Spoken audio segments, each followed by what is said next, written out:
Hi, Jonathan York from Bay Financial Partners, looking at investment markets. Really pretty big week for the US equity markets with the US midterms. Now, obviously, given the state of the US economy and sort of rising cost of living crisis and inflation, the Democrats and President Biden is expected to do reasonably poorly in these midterm elections.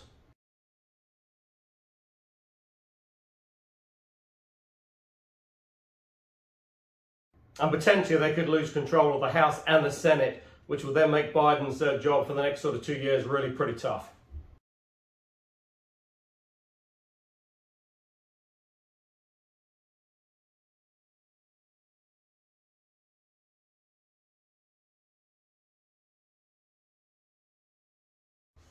But historically, the US market really has traded normally quite better after the midterms, even with a recession potentially looming in the US.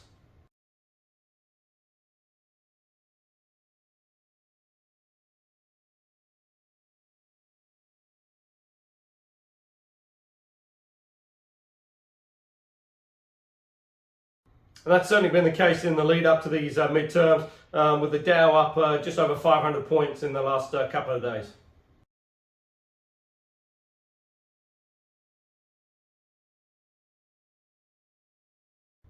Now that's on the back of another pretty strong jobs report coming in at 261,000 versus an expected rate of just over 200,000.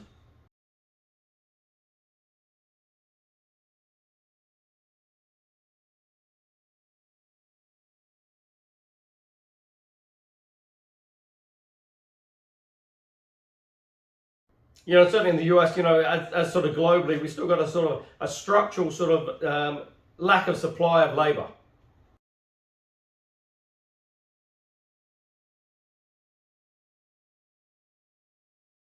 That's sort of quite interesting because the US economy still is reasonably robust, although obviously you've got these inflationary pressures, but it looks like inflation has sort of peaked and is now starting to sort of fall just a little bit.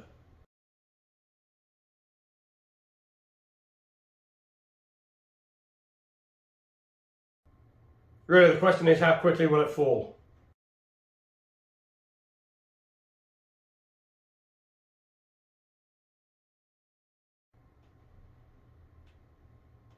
And given the Fed has now raised interest rates by 75 basis points at the last four meetings, really you would expect those rate hikes to start having some impact on the economy.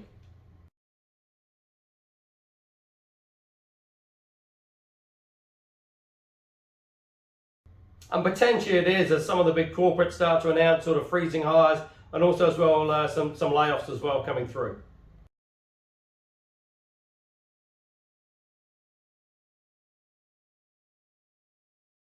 But again, sort of quite interesting, the 10-year, the sort of benchmark interest rate in the US is still only trading around sort of 4.15 and change.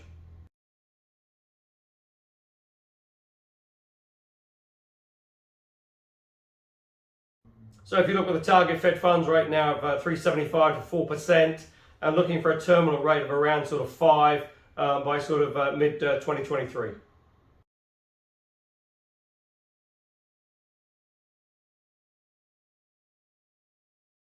Now, these midterms really could be quite interesting because, certainly once you get those out of the way, we start to focus on 2024 and the run for the White House.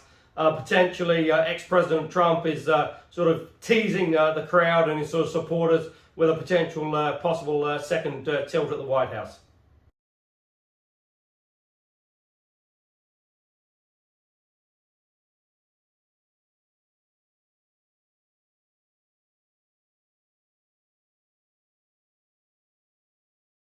But again, with the same sort of rhetoric from 2020, already come out and said that, in certain states, the voting is corrupt and it's rigged.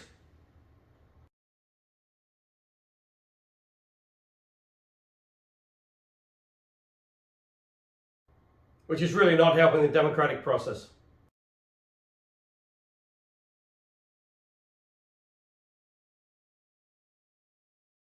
And obviously the war in Ukraine is still sort of, raging on and, now over sort of 240 days. And, certainly that wasn't what was envisaged when President Putin invaded Ukraine all that time ago.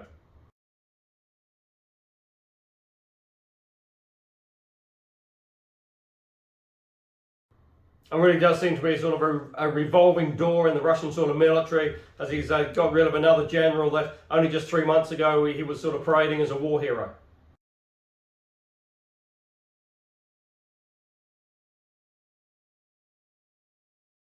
And still looking at evacuating Kherson area as Ukraine troops still make headway in trying to recapture that sort of town.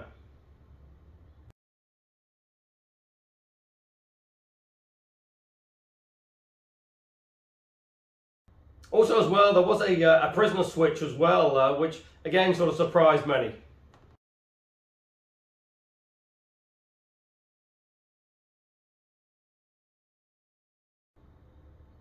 The Chinese leader as well, Xi Jinping, has made some comments about it as well. Although not directly mentioning Russia, it was pretty obvious who he was talking about.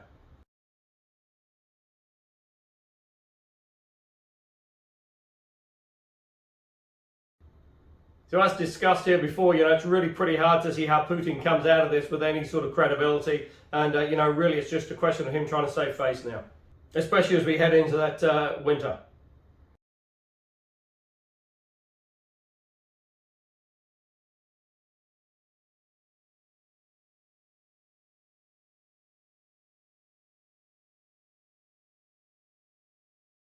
Oil still holding around that sort of $90 and change on WTI.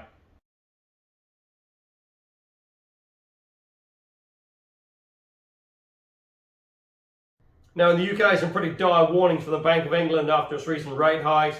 They increased rates by 75 basis points, taking the base rate to 3%.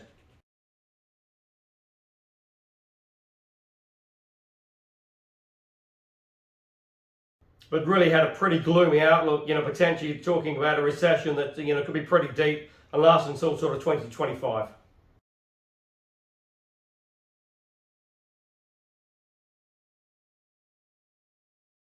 But again, what's quite interesting is that the British pound has strengthened versus the US dollar, which is certainly a case you wouldn't expect to be happening if the UK is heading into a prolonged recession.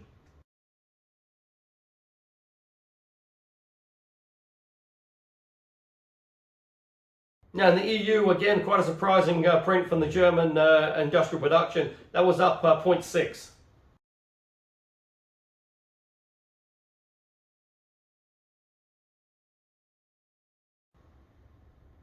Well, most analysts and economists were expecting a pretty flat figure, maybe a slightly sort of positive, maybe 0.1 or 0.2.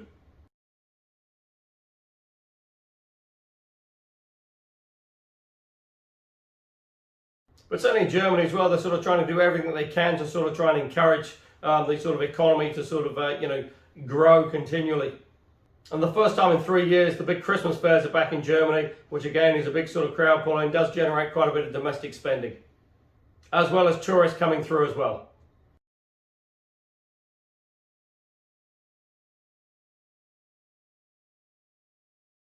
Now in Australia, we've already seen their central bank sort of adopting a slightly different path to the other central banks, only increasing rates by 25 basis points, and really sort of adopting an approach that while there is inflationary pressures in the economy, the recent rate hikes still need time to sort of take effect, and so they are sort of having a cautious approach.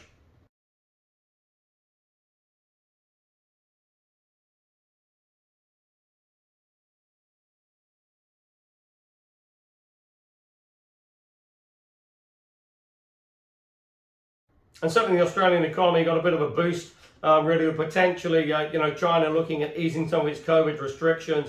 That sort of helped some of the miners and resource companies out there.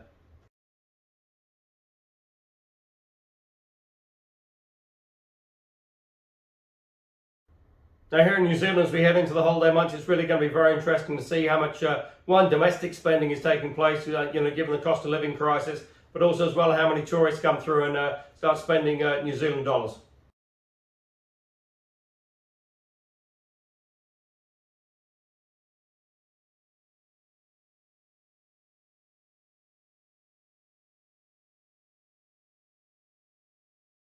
Because certainly tourist numbers are picking up, but again, with the lack of sort of flights out there, given the sort of slowdown and the mass sort of demand for seats, airline prices are increasing.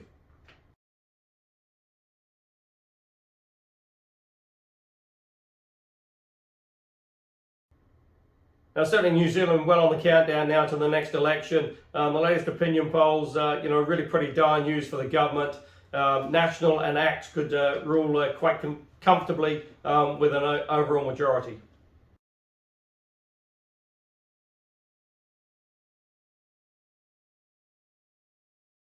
And also as well, for the first time since taking over as leader of the party, Jacinda Ardern, the Prime Minister, was below 30% on the ratings.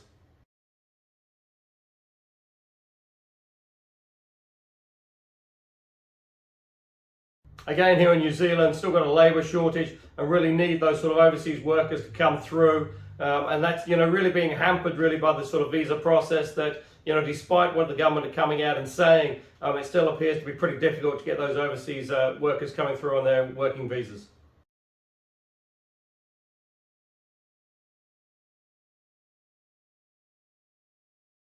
And that is obviously hampering sort of hospitality and sort of cafes, restaurants, etc., which then obviously hampers, the sort of growth in the rest of the economy.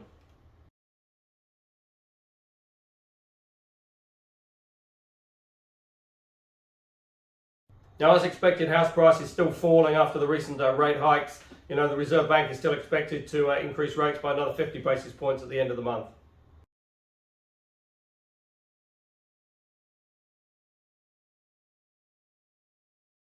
And some of the major centres now, house prices are down over 10%.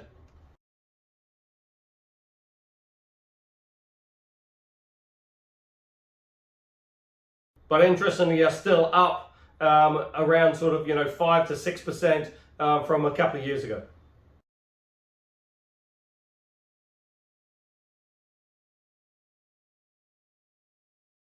Fixed interest offerings, ASB have a 4-year bond in the marketplace, looking at around sort of 574 to 579 on that indicative interest rate.